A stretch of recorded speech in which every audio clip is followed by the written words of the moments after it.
Vítajte pri mojom novom videu, moje meno je Rasťo, moja radioamatérska značka je OM0 Adam Božena Adam.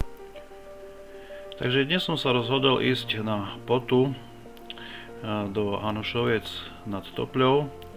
No a v tomto videu vám ukážem, že jak sa vysiela, respektíve jak to ja tu chystám všetko tie veci.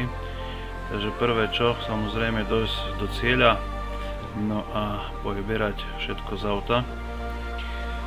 Väčšinou mám výbavu už doma prichystanú, všetky káble, všetko je prichystané. Takže beriem si rúbsačík, ku tomu stoličku, ktorú som si kúpil z Decathlonu. Potom tam je stolík, ktorý takisto som si kúpil z Decathlonu. No a celú výbavu odnášam na tvar miesta. Samozrejme nevždy sa podarí s autom.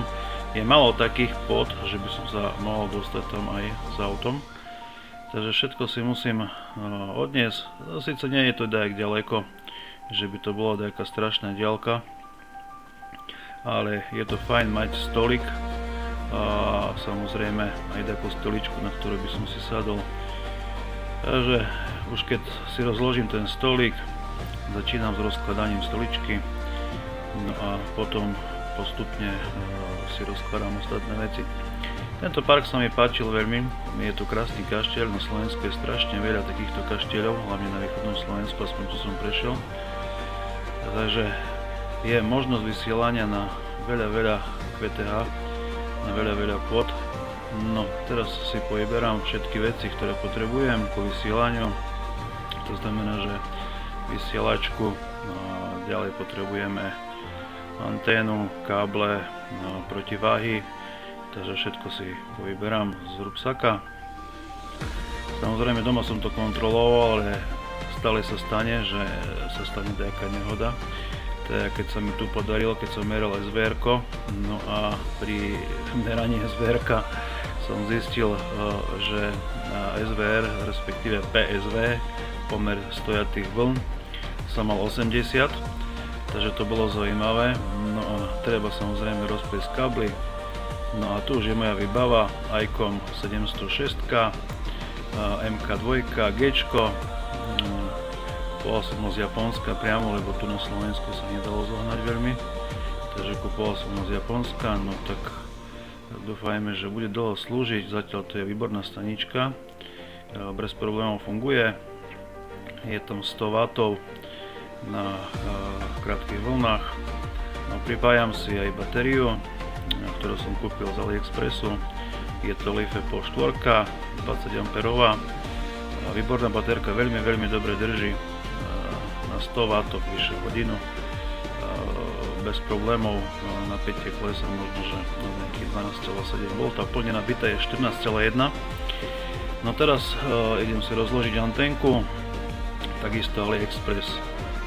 Teleskopická anténa, Telescopic Vibe, 5,5 metrová, úplne jednoduchá, bez sievky, bez všetkého, takže si to zapichnem do zeme, ten špic, potom samozrejme, že idú na to protiváhy, no a už potom samotná tá červená časť, ktorá prakticky spája ten spodok s vrchom, tam si šrubujem konektor, do toho si našrubujem anténu, tu si pekne povysúvam. Už väčšinou som zvyknutý tak, že ten posledný diel nechávam celý dolu, zo predposledného dielu tam nechávam asi 3/4 dole, no a to PSVčko väčšinou už je dobre, málo kedy sa mi stane, že by nebolo dobre. Väčšinou sa dostanem na hranicu 1,2, 1,1 som asi ešte nemal, ale väčšinou 1,2, 1,3 a ja si myslím, že to je celkom dobre na takú anténku. A samozrejme protiváhy, jedna tá biela, ktorú teraz vidno, bola pri anténe, ale to je málo, takže som ešte dorobil z 2,5 kábla ďalšie 3, takže boli 4. A teraz pre istotu si merám PSVčku, či je dobre. V tomto prípade bolo zaujímavé to, že bolo 80 a stačilo iba vymeniť kabel koncovky, neviem, kde bola chyba, takže takto, no Takže samotné spojenia som si nenahral, pretože nemám druhú kamerku, ale nahral som si aspoň také zaujímavé spojenie Slovákov, ktorí žijú vo Švédsku, SA7 LKO a SA7 KZA. Sú to Slováci, ktorí žijú vo Švédsku. No a dal som im avízo, išli mi výborne 5, 9 plus 20 minimálne. Takže tento rozhovor súhlasili, že môžem zverejniť na YouTubeovom kanále, takže aspoň takto dám také kratšie video ku tomu.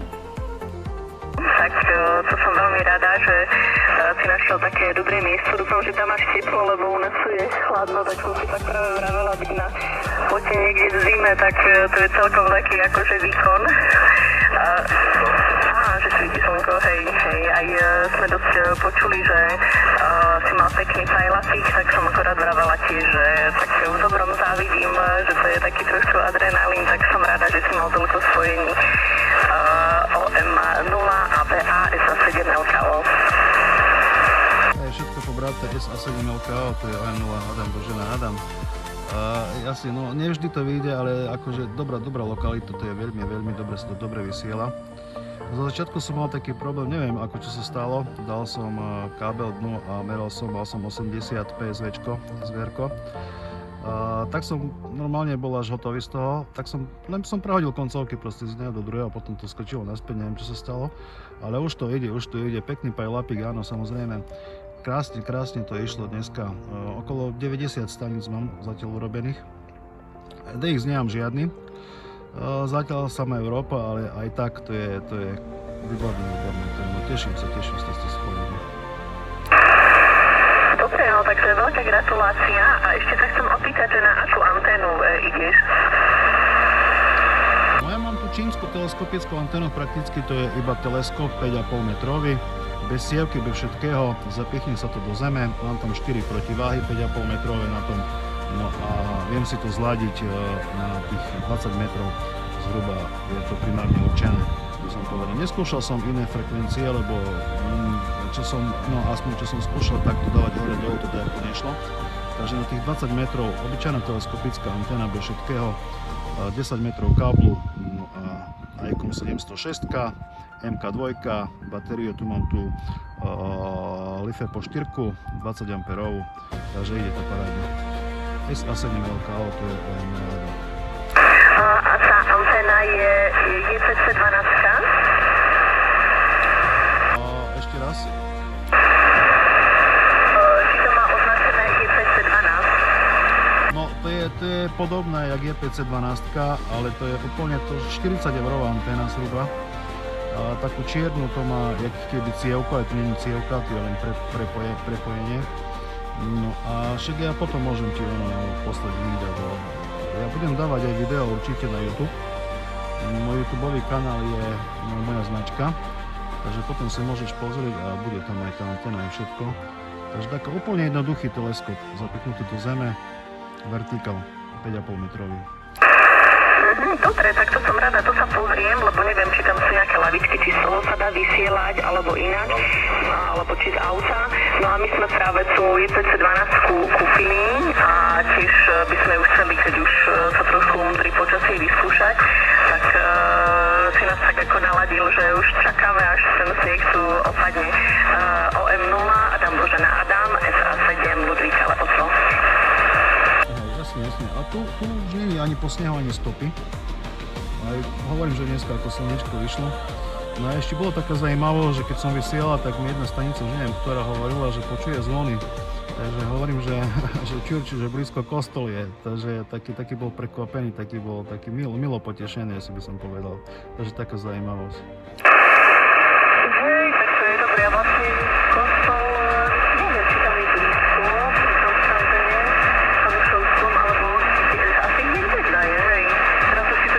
lebo je to už nejaká doba, čo sme tam boli, my sme medzi tým stihli zrekonštruovať a možno, ak je to tam na novo, tak sme tam neboli.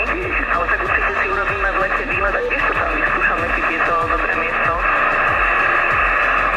No ono je to ten kaštiel, ja som rovno pred ním, to je také parkovisko hneď na boku.